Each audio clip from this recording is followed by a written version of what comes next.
So what is going on, guys? NandoPrince93 here with another video, and today we're gonna go over top 10 reasons to buy an iPad Pro in October 2019. So let's hop right into it.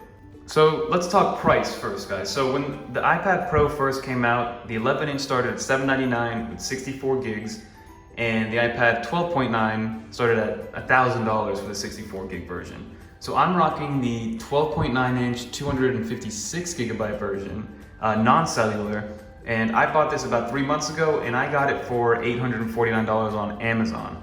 So it's been a year since this has come out, and there is anticipation that a new one is supposed to come out at the end of this month, but nothing has come out as of yet. So prices have been lowered. Like, you can find a brand new iPad Pro 11-inch 64 gigs for sub $600. And you can hit the Apple refurbished market, you can hit the Best Buy open box market, which is where I got my Apple keyboard and my Apple Pencil, actually, from the Best Buy open box market. So there's always deals. You can get them on Amazon. Amazon does let you pay over a 5-month period, which is what I decided to do with this thing. So at the end of the day, I think I'm paying $150 a month for 5 months for this device, which to me is a steal. And it's honestly making its money back and more per month. So number one reason is that price has lowered. Do not buy the iPad Pro straight off of Apple because they have not lowered the prices on their website. Unless they have like back to school deals, which that season is over at this point, avoid the Apple Store. Reason number two. So it's right in front of your faces, guys, iPadOS. iPadOS has revolutionized the iPad Pro. Even though it's just a software update, it feels as if you're using a different piece of hardware. As you can see, the home screen is a little bit different. You can see right here, mouse support, which comes with iPadOS. You can use your third-party Xbox controller to play video games and PS4 controllers. There's on-screen widgets. There is the new haptic touch. There is a multitude of new features, which I've gone over in multiple videos, which I'll link below if you guys really want to dive into iPadOS and some of its features. But iPadOS is reason number two for this switch. So reason number three is going to have to be the display. So again, there's a rumored iPad Pro 2019 that's supposed to come out at the end of October, and right now we are October 22nd, and there has been no invite sent out, no evidence that it's actually coming out in October. And the main thing that was supposed to be new about it was the display, which to begin with is already amazing. Sure, it uses an LCD display, you're not using OLED, but that helps out with battery life. They use their liquid retina technology, which honestly is very punchy, very contrasty. So, and it has ProMotion, which is a 120 hertz screen, which really it's hard to show over video, and I know that a lot of people say that when it comes to these phones that now have like 90 hertz displays, but you can really tell the difference, and it helps with the Apple Pencil and its latency, right? So like now, the Apple Pencil latency is at 9 milliseconds. So think about that for a second. There is no pen on the market, or no virtualized pen on the market that can do what this Apple Pencil and the iPad do together through software. So the display is amazing, like I said, and you guys can see that with the new iPad Pro form factor, which I'm going to touch on, which is another one of the reasons, there's no more, all the bezels are like equal, so it makes it feel like you're holding just a slab of glass, which is amazing. Another big one is just future-proof and longevity of this device. So this thing is more powerful than like 2018 MacBook Pros. How they do it, I don't really know. It's in their A13 Bionic or A13X Bionic chip, which is what they use for the iPad Pros. And the Geekbench scores are insane. I edit 1080p 60 frame per second footage with no problem, with multiple layers, with titles, with music, with picture-in-picture, and it handles everything super quickly, and it renders it live, and it exports it within an instant. So the longevity, so this thing, if you take care of it from a physical standpoint, this thing will last you 4 years. If you replace the battery, you can get like 6 years out of this thing. I am noticing a little bit of battery death. It could be because of the new software, iPadOS 13.1.3, that the battery is kind of dying quickly.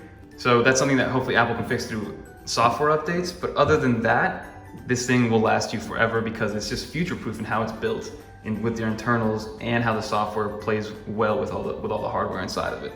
Reason number 5 to hop on the iPad Pro train. It is the addition of USB-C and getting rid of Lightning, which I don't know why Apple hasn't done this for their iPhones yet, which baffles me. The iPhone 11 Pro still has Lightning, but the iPad Pro has USB-C, which is amazing because it allows you display output, charging, power output, you can use a USB-C hub, and it reads storage devices. So it's a lot more versatile, and data transfer speeds are way faster when they move to USB-C. My only hope is that they add maybe one more, but I think it'll kill the symmetry of the iPad, and I don't think Apple's about that life. They want to keep everything as minimal as possible. So, but USB-C is another big reason why the iPad Pro is still relevant and will continue to be relevant and future-proof as the years go on.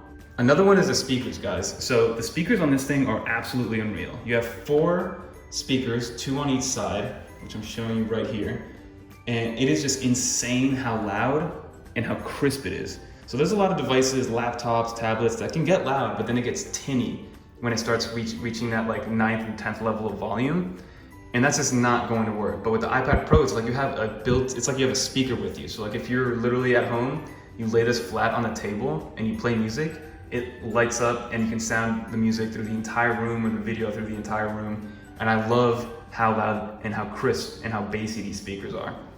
And again, like I said, I wanted to touch on the form factor of this device. So I very rarely use it just as a slab like this, but every now and then when I do pick it up, it is just, you feel like you're holding something from the future. It's a slab of like glass and metal. It's super thin.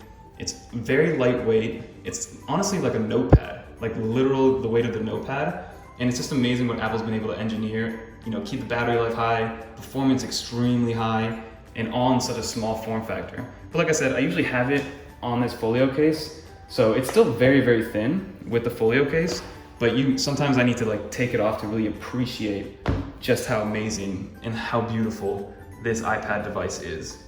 And then reasons 8, 9, and 10, they're kind of, caveats, and they're kind of just the icing on top. I have not used a piece of paper since I got this iPad. And all my notes are taken on this iPad, all my contracts written on this iPad, all my contracts signed on this iPad, and it's, again, everything is paperless. I convert everything to PDFs. If I need to print something out, I do, but like the last time I picked up a regular pen and a regular piece of paper to take notes or write something down, I have not done that since I got this iPad. So if you want to go paperless and that's something that you value, that's another reason for you. Reason number 9 would have to be the fact, like I said, a new iPad was supposed to come out at the end of this year or end of October, and the leaks, they weren't that amazing, right? Like what could they have improved? Maybe an A14X chip, make it even faster? Sure. Change it to OLED, it'll be nice. Maybe it'll help with the blacks, but this LCD screen is unbelievable. Apple still makes the best LCD screens. Like for instance, I have an iPhone 11 Pro Max, which is OLED, and my wife has an iPhone 11. And to me, unless I really look at it for like 30 seconds, I cannot tell the difference in the screen.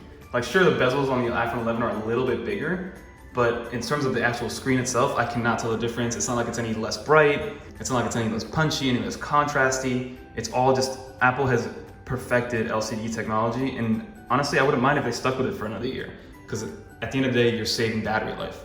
And lastly, this device is just fun to use, guys. Like being able to pull out your iPad in the middle of a meeting, get a contract signed, awesome. Being able to run all the applications that you run at work with people with clunky computers and laptops, I can just do on this iPad, and it makes my life so much easier. Everything stays light, compact. I can work from anywhere with this thing. I can create from anywhere, watch videos. It's just an all-in-one device for both, productivity, work, media, and just to have fun with it. And it's just, like I said, it's a more fun device to use, and you'll enjoy using this more than a classic laptop.